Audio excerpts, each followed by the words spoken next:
Hello, good evening everyone. This video is to try and test all the test type na meron po tayo dito sa LMS natin, which is Tutor LMS Pro. So the first type of quiz question po na susubukan natin para po maintindihan natin kung paano po talaga sila gamitin is true or false. So like other quizzes, kung may experience na kayo sa mga quizzes natin, we have here the true or false. First, of course, we need to create our quiz or test. Binara ko po yung nauna before. Type natin anong klaseng, kung ano pong title gusto natin ilagay dito. 7 next. Add questions. In this part, dito tayo maglalagay ng questions natin. Write your question here. Write anong question. Is it true or false? So, we have here several types of quizzes or tests. The first one is true or false. So, enable require answer. Randomize, para mag-randomize po yung questions natin tsaka yung sagot. And display points, kung gusto niyo ipakita kung ilang points po ba ang setup natin for that question. Okay, description is optional po yan. After po natin set up yung question, add an option. Of course, true or false na po yan. Lagay nyo lang po is, kung true po ang sagot, ilagay po natin dito is true for the answer. Kung hindi naman po, kung false, false po ang answer na lagay natin. Depende po kung ano po ang sagot dun sa inyong tanong. So for now, lagay natin is true and then save answer. Kung save po natin yan, kapag po true ang sagot ng bata, the answer will be correct. If false ang sagot niya, the answer will be wrong. That's obvious. Okay, save and continue. After po natin siyang set up for that question, let's say nagawa na po natin lahat ng questions for true or false, settings po ang pupuntahan natin. We can limit the test kung ilang minutes lang po siya, or hours, or days, or weeks sila pwedeng gawin yung test. Let's set the feedback mode to default. After po nila magsagot, makikita na nila ang result nila after each test. Test po, hindi question.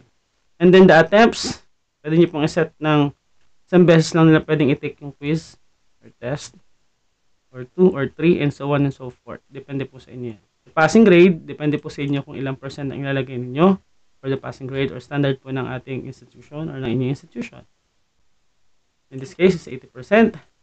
Make sure po sa max questions allowed to answer kung ilan po ang gusto nyo i-allow na masagutan nila. Kung halimbawa po 10 ang questions ninyo at gusto pong masagutan nila lahat ng questions, set it to 10. Kung gusto nyo naman pong 5 lang po dun sa questions ninyo ang sagutan nila, set it into 5.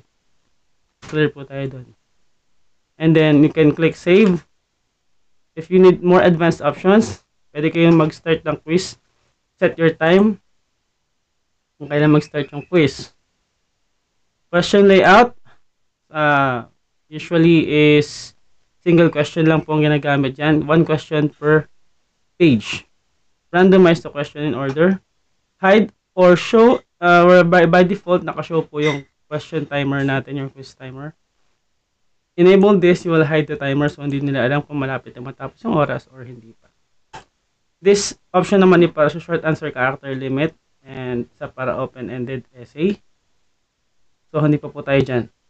Okay, after that, then save your test. And that will be all para po dun sa ating true or false. And to test it, tingnan po natin kung nag-enable na. Dito po yung part kung saan natin titingnan yung actual quiz po.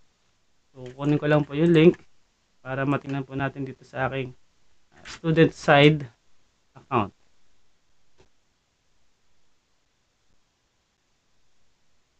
Testing course, which is the name of our course, testing course.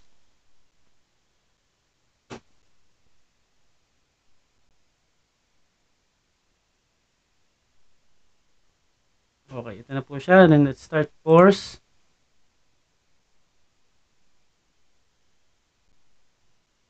Try out the question kung mag-appear siya, ask kung paano po natin siya reset.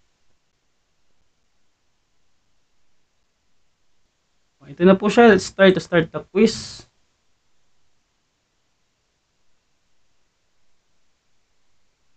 Alright, so this is the quiz.